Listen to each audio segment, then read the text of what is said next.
ભાવનગરમાં રાષ્ટ્રગીત વંદે માતરમના 150 વર્ષની ઉજવણી કરાઈ ત્યારે રાષ્ટ્રગીત વંદે માતરમને લઈ ગુજરાત ફર્સ્ટે રિયાલિટી ચેક પણ કર્યું। રાષ્ટ્રગીત અને રાષ્ટ્રગાન કોણે લખ્યું તે અંગે અપૂરતું જ્ઞાન જોવા મળ્યું હતું। રિયાલિટી ચેકમાં અધિકારીઓને અપૂરતું જ્ઞાન હોવાનું સામે આવ્યું। ગુજરાત ફર્સ્ટના સવાલોથી કોર્પોરેટર અને અધિકારીઓ ભાગ્યા હતા। ભાવનગર મહાનગરપાલિકા કચેરીએ 150 વર્ષ પૂર્ણ થવા પ્રસંગે ઉજવણી હતી। સમૂહમાં વંદે માતરમ ગીતનું ગાન કરી ઉજવણી કરાઈ। ઉજવણીમાં સામેલ અધિકારીઓ અને સ્ટાફને અપૂરતું જ્ઞાન છે। રાષ્ટ્રગીતની રચના કોણે કરી તે અંગે પૂછતા ફાંફા પડી ગયા હતા। પૂર્વ મેયર કીર્તિબેન દાણીધારિયાએ પણ ગોળ ગોળ જવાબ આપ્યા હતા। મિનિટનું રાષ્ટ્રગીત હોઈ શકે અને ગવાય છે અને શેના માટે ગવડાવવામાં આવે છે? ત્યારે લગભગ 1.5 થી 2 થી 2.5 મિનિટનું રાષ્ટ્રગીત અત્યારે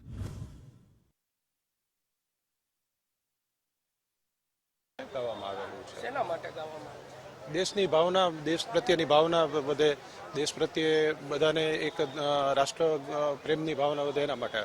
રાષ્ટ્રગાન કેટલા મિનિટનું હોય અથવા તો કેટલી સેકન્ડનું હોય છે એ ખ્યાલ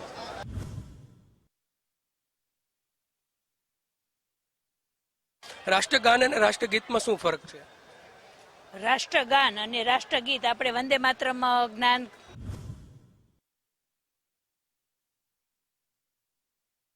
કરતા હોઈએ છીએ અને આપણે રાષ્ટ્રગીત જે જનગણ મન કરીએ છીએ એ બંને અલગ વસ્તુ છે। તો આજે જે મંત્રીમંડળ દ્વારા નિર્ણય લેવામાં આવ્યો છે કે આપણે જો બધી જ જગ્યાએ આ રાષ્ટ્રગાન એકસાથે કરીએ વંદે માતરમનું તો લોકોમાં એક જાગૃતતા આવે।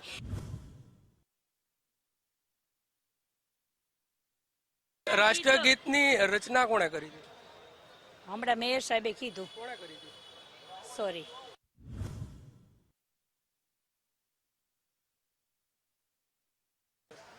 ભૂલી ગઈ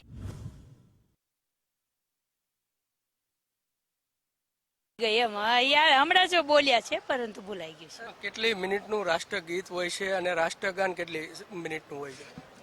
રાષ્ટ્રગાન છે એ 59 સેકન્ડનું હોય, 58 સેકન્ડનું